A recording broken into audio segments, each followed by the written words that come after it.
La prière est une sollicitation, une requête, une demande. Et c'est peut-être ici que nous avons à envisager son aspect le plus important.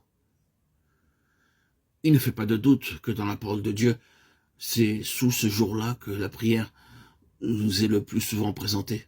En fait, si nous en tenons au dictionnaire, prier, c'est demander.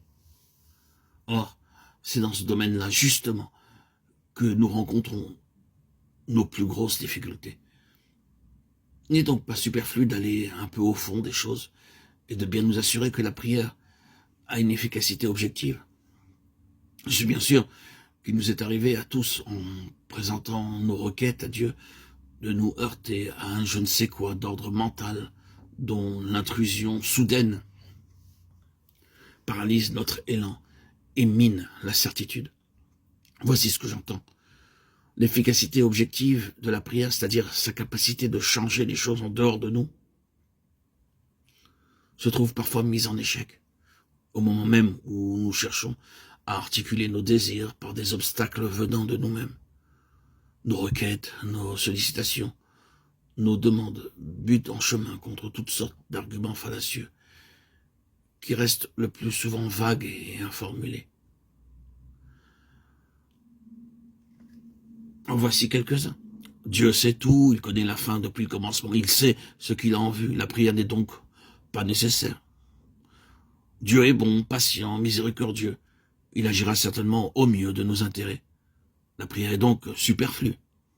Ou bien, la prescience de Dieu, la prédestination de tout et de tous rend la prière inutile.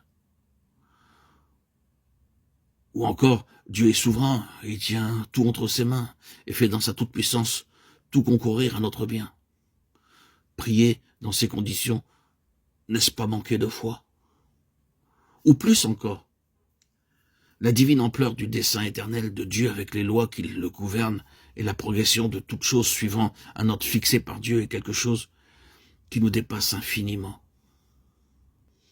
Qui sommes-nous pour prétendre en troubler le cours? N'est-ce pas de la présomption?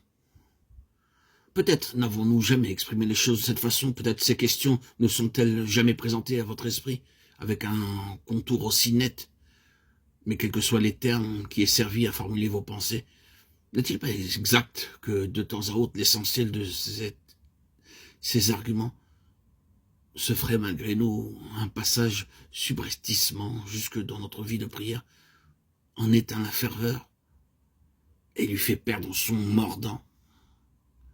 Cet indéfinissable je ne sais quoi qui vient s'insinuer jusque dans le sanctuaire et nous fait dire à un moment donné, après tout, à quoi bon? Dieu sait bien ce qu'il nous faut. Son plan s'accomplira. Pourquoi donc se tourmenter? Ainsi donc, la prière se trouve affectée, non pas tellement par des réserves nettement formulées, que par une vague impression de contradiction qui nous laisse plus ou moins décontenancés. Il importe ici de reconnaître que le modernisme de notre époque repousse résolument l'efficacité objective de la prière. Il ne lui attribue qu'une valeur subjective, par l'influence salutaire qu'elle exerce sur celui qui prie, par le changement qu'elle peut provoquer dans sa conduite, dans son attitude, en favorisant par exemple le respect des choses saintes. Ceci en passant.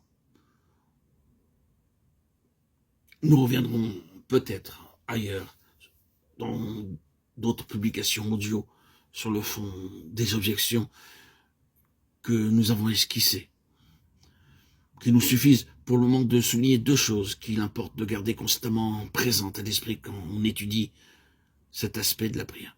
D'abord, c'est la place de première importance qui revient à ces deux éléments qui sont la communion et la soumission. La prière sollicitation à laquelle, Dieu merci, nous continuons à croire et que nous continuons à pratiquer est peu de choses en dehors de la communion avec le Seigneur.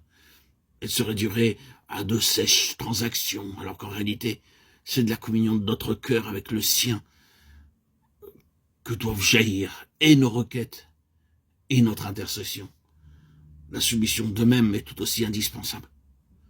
Il serait facile de faire servir la prière à des fins personnelles, à la réalisation de nos propres objectifs. Notre soumission de principe à la volonté divine crée une atmosphère d'entente. Et nos requêtes peuvent se fonder sur une volonté commune entre lui et nous, et sur une parfaite unité de vue. Et la seconde chose qu'il ne faut pas oublier, c'est qu'en raison même de toutes les difficultés mentales auxquelles nous avons fait allusion, la prière est essentiellement un acte de foi.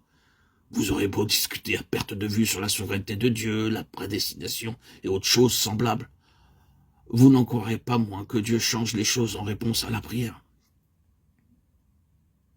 Malgré tous les arguments qui sont de nature à saper les bases de la prière et à en affaiblir la portée, nous prions et nous continuons à prier. C'est cela même qui fait de la prière un acte de foi.